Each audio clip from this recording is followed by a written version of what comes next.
ಏ ಮಾದೇವ, ನನ್ನನ್ನು ಏನು ಅನ್ಕೊಂಡಿದ್ಯಾ ನೀನು? ಇವತ್ತು ನಿನ್ ಕೈ ಕತ್ತರಿಸ್ಕೊಂಡು ತಗೊಂಡೋಗ್ಲೇಬೇಕು ಅಂತ ಡಿಸೈಡ್ ಮಾಡ್ಕೊಂಡ್ ಬಂದಿದ್ದೀನಿ. ನಿನ್ನ ಸುಮ್ನೆ ಬಿಡೋ ಮಾತೇ ಇಲ್ಲ.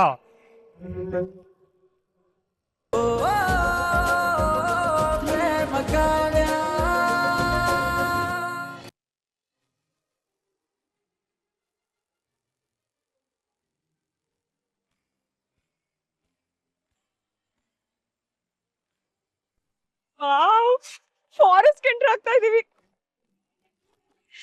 ಇದ್ರ ಗ್ರೀನರಿ ಅಂದ್ರೆ ಎಷ್ಟು ಖುಷಿ ಆಗತ್ತೆ. ನಂಗಂತೂ ಫಾರೆಸ್ಟ್ ಅಂದ್ರೆ ತುಂಬಾ ಇಷ್ಟನಪ್ಪ.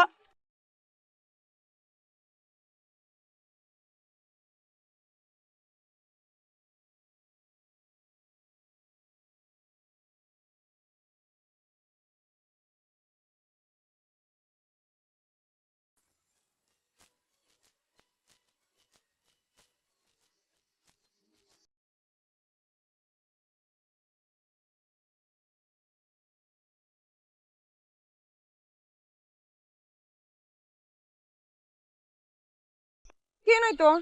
ಏ ಹುಲಿ ಅಡ್ಡ ಬಂತು. ಏನು ಹುಲಿನಾ? ಏ ಸುಮ್ಕೆ ಎದುರಿಸ್ತೆ ಬಿಡು. ಹುಲಿ ಇಲ್ಲೆಲ್ಲಿ ಬರ್ತದೆ, ಕಾಡೊಳಕ್ಕೆ ಎಲ್ಲೋ ಇರ್ತದೆ. ಏನಾಗೈತೆ ನೋಡ್ತೀನಿ ರೋಸಿ.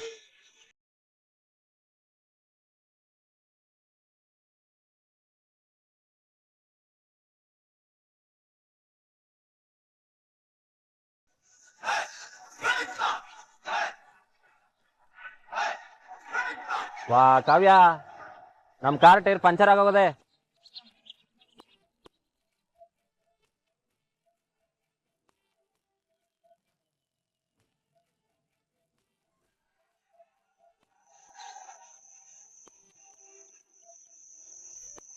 ಅಯ್ಯಯ್ಯೋ, ಟೈರ್ ಪಂಚರ್ ಆಗೋಯ್ತಾ? ದೇವ್ರೆ, ಈಗ ಏನ್ ಮಾಡೋದು? ಕಾಡಲ್ಲಿ ಬೇರೆ ಇದೀವಿ. ಇನ್ನೇನ್ ಮಾಡೋದು, ಹಣ್ಣು ಹಂಪ್ಲು ತಿನ್ಕೊಂಡು ಇಲ್ಲೇ ಎದ್ ಬಿಡೋದು ಅತ್ಲಾಗೆ. ಹೌದಾ? ಹೌದು ಮತ್ತೆ. ಮೊದ್ಲೇ ಈ ದಾರಿಲಿ ಯಾರು ಜಾಸ್ತಿ ಜನ ಓಡಾಡಕ್ಕಿಲ್ಲ. ನಾನ್ ನೋಡಿದ್ರೆ ಬೇಗ ಹೋಗ್ಬೋದು ಅಂತ ಈ ದಾರಿಲೇ ಬಂದ್ಬಿಟ್ಟೆ. ಈಗ ನೋಡಿದ್ರೆ ಹಿಂಗ ಆಗೋಯ್ತು. ಅಯ್ಯೋಯ್ಯೋ, ಏನಪ್ಪ ಮಾಡೋದು? ಅಯ್ಯಯ್ಯೋ, ಏನ್ ಮಾಡೋದು ಇವಾಗ? ಏ ನಾನ್ ಸುಮ್ಕೆ ಸುಳ್ಳು ಹೇಳ್ದೆ. ಆಟೋನ್ ಗಾಬರಿ ಆಗ್ಬೇಡ. ಇನ್ನೊಂದ್ ಟೈರ್ ಅದೇ, ಅದನ್ನ ಚೇಂಜ್ ಮಾಡ್ತೀನಿ. ಆದ್ರೆ ಹೊಸಿ ಟೈಮ್ ಹಿಡಿತದೆ ಆಟೆ. ಸಿಕ್ಕಿದ ಚಾನ್ಸ್ ಅಂತ ಗೋಳ್ ಹೇಳ್ಕೊತ್ಯಾ ನಿಂಗೆ? ಆಯ್ತು, ಸಮಾಧಾನ ಸಮಾಧಾನ.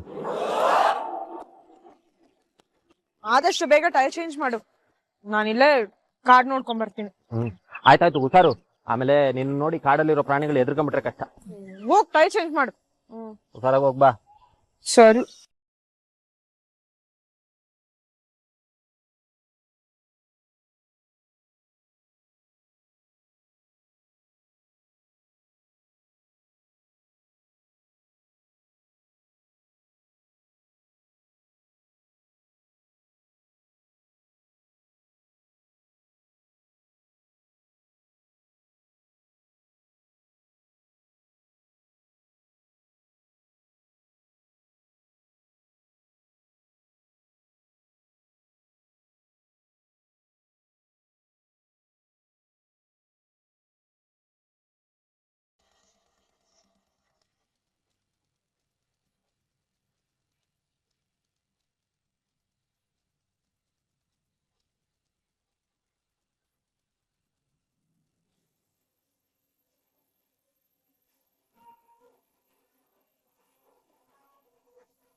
ಮಾದೇವ, ಇವತ್ತು ಕರೆಕ್ಟ್ ಆಗಿರೋ ಟೈಮಲ್ಲೇ ಕರೆಕ್ಟ್ ಆಗಿರೋ ಹಾಕೊಂಡಿದ್ಯಾ.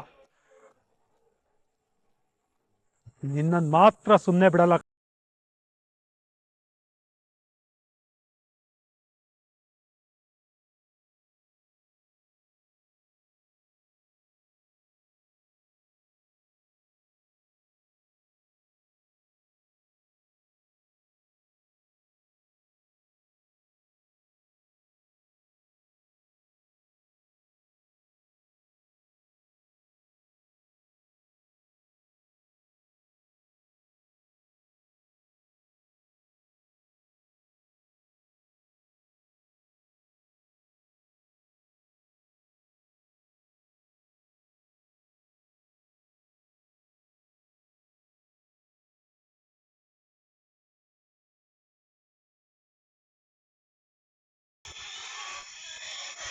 ವಾವ್, ಇಲ್ಲೇ ಎಲ್ಲೋ ಇದೆ ಅನ್ಸುತ್ತೆ.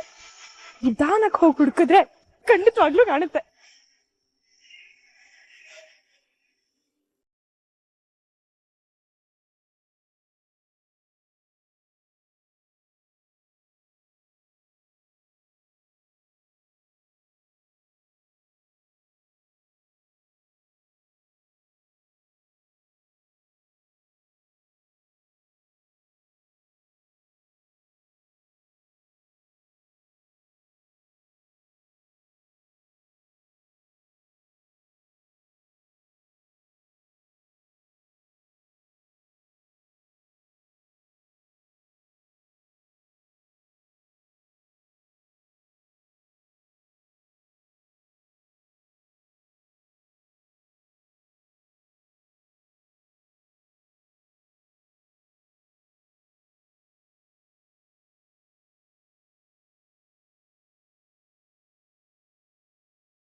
ಯಾರೋ ಬಂದಂಗಾಯ್ತಲ್ಲ.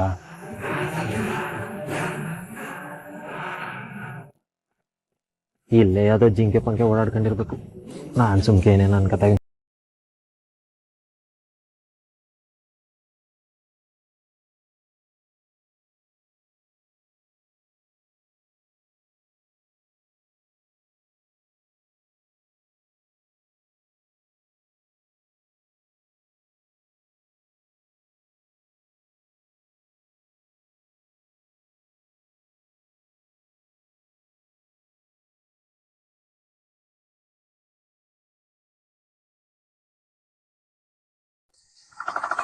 ಕಾವ್ಯ, ಕಾವ್ಯ, ಕಾವ್ಯ, ಎಲ್ಲಿದ್ಯಾ ಕಾವ್ಯ? ಮಹಾದೇವ, ಎಲ್ಲಿದ್ಯಾ ಮಹಾದೇವ? ಕಾವ್ಯ, ನನ್ ದನಿ ಕೇಳ್ತಾ ಇದ್ರೆ ಒಂದೇ ಒಂದ್ಕಿಂತ ಓನು. ನಾನೇ ನೀನ್ ಇರತ್ತಾವ ಬರ್ತೀನಿ. ಎಲ್ಲೋದ್ಲಪ್ಪ ಹೇಳು? ಕಾವ್ಯ, ನನ್ ಕೂಗ್ತಾ ಇರೋದ್ ಕೇಳಿಸ್ತಾಯ್ತಾ? ಕಾವ್ಯ, ಮಹಾದೇವ, ಬೇಗ ಬಾ, ನನಗ್ ಭಯ ಆಗ್ತಿದೆ.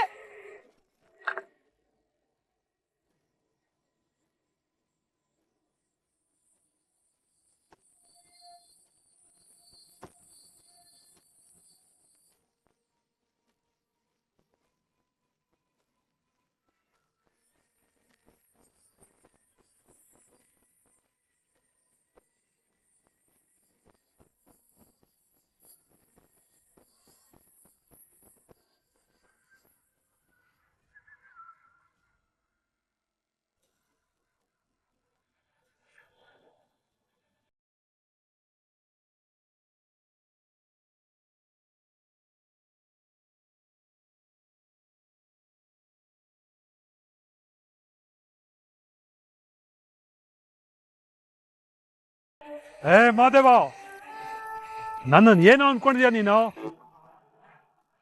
ಇವತ್ತು ನಿನ್ ಕೈ ಕತ್ತರಿಸ್ಕೊಂಡು ತಗೊಂಡೋಗ್ಲೇಬೇಕು ಅಂತ ಡಿಸೈಡ್ ಮಾಡ್ಕೊಂಡ್ ಬಂದಿದ್ದೀನಿ.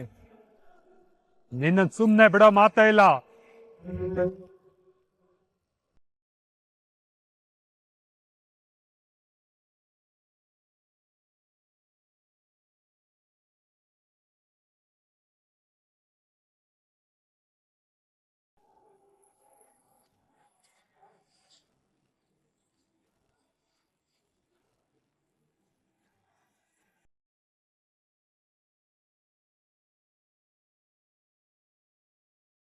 ನಾನು ಕೇಳೋ ಪ್ರಶ್ನೆಗಳಿಗೆ ನೀನು ಪ್ರಾಮಾಣಿಕವಾಗಿ ಉತ್ತರ ಕೊಡಬೇಕು ರಾಮ್.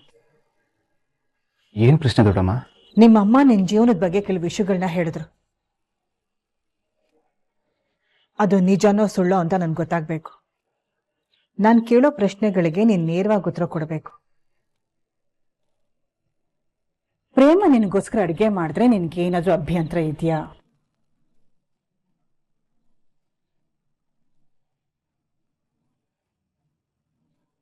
ಯಾಕೆ ಕೇಳ್ತಿದ್ದೀರಾ ದೊಡ್ಡಮ್ಮ? ಹೇಳ್ತೀನಿ ಮಗನೆ, ಮೊದಲು ನೀನು ನನ್ನ ಪ್ರಶ್ನೆಗೆ ಉತ್ತರ ಕೊಡು. ಪ್ರೇಮ ನಿನಗೋಸ್ಕರ ಅಡುಗೆ ಮಾಡಿದ್ರೆ ನಿನ್ಗೇನಾದ್ರು ಸಮಸ್ಯೆನಾ?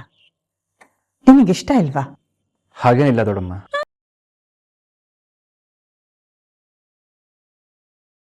ಅವಳು ನಿನಗೋಸ್ಕರ ಅಡುಗೆ ಮಾಡ್ಕೊಂಡು ಆಸ್ಪತ್ರೆಗೆ ತಂದುಕೊಟ್ರೆ ಅದಕ್ಕೆ ನಿಂದೇನಾದ್ರೂ ಅಭ್ಯಂತರ ಇದೆಯಾ? ಇಲ್ಲ ದೊಡ್ಡಮ್ಮ.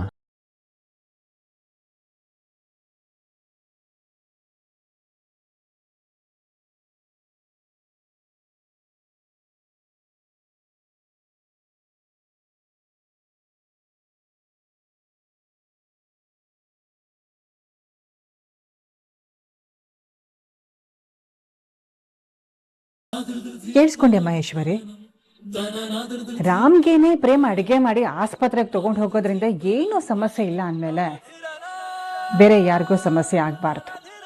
ಯಾಕೆ ಅಂದ್ರೆ ರಾಮ್ ಪ್ರೇಮನ್ ಗಂಡ. ಇದೇ ಕೊನೆ. ಪ್ರೇಮ ರಾಮ್ಗೋಸ್ಕರ ಅಡುಗೆ ಮಾಡ್ಬೇಕಾದ್ರೆ ಯಾರು ಅವಳನ್ನ ತಡೆಯೋ ಹಾಗಿಲ್ಲ. ಇಲ್ಲ ಅಕ್ಕ, ಅದ್ ಇವನು. ನಾನು ಮಾತಿನೂ ಮುಗ್ದಿಲ್ಲ ಮಹೇಶ್ವರಿ.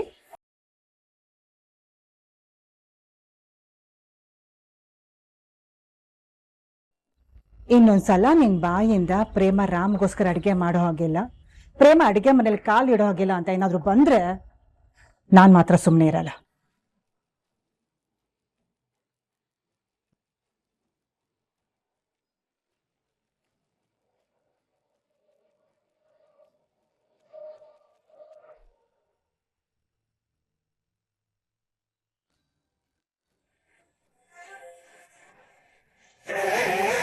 ಸರಿ, ಇವಾಗ ಎಲ್ರೂ ಹೋಗ್ಬೋದು.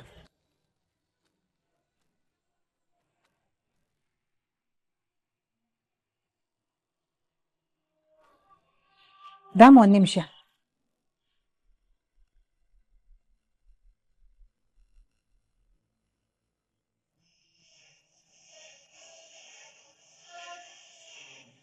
ನಿನ್ನಿಂದ ಕೊನೆಗೆ ಪ್ರಶ್ನೆಗೆ ಉತ್ತರ ಬೇಕಾಗಿತ್ತು. ಏನ್ ಪ್ರಶ್ನೆ ದೊಡ್ಡಮ್ಮ? ಏನೇನೋ ಗಲಾಟೆಗಳ ಮಧ್ಯೆ ನಿನ್ನ ಪ್ರೇಮ ಮದ್ವೆ ಆಗೋಯ್ತು. ನೀನು ನನ್ನ ಮಾತಿಗೆ ಬೆಲೆ ಕೊಟ್ಟು ಪ್ರೇಮ ಕುತ್ತಿಗೆಗೆ ಇನ್ನೊಂದ್ಸಲ ತಾಳಿ ಕಟ್ತೆ. ಆದ್ರೆ ವಿಷಯ ಅದಲ್ಲ. ವಿಷಯ ಏನು ಅಂದ್ರೆ, ನೀನು ಪ್ರೇಮನ ಮನ್ಸಾರೆ ಹೆಂಡತಿ ಅಂತ ಒಪ್ಕೊಂಡಿದ್ಯೋ ಇಲ್ವೋ.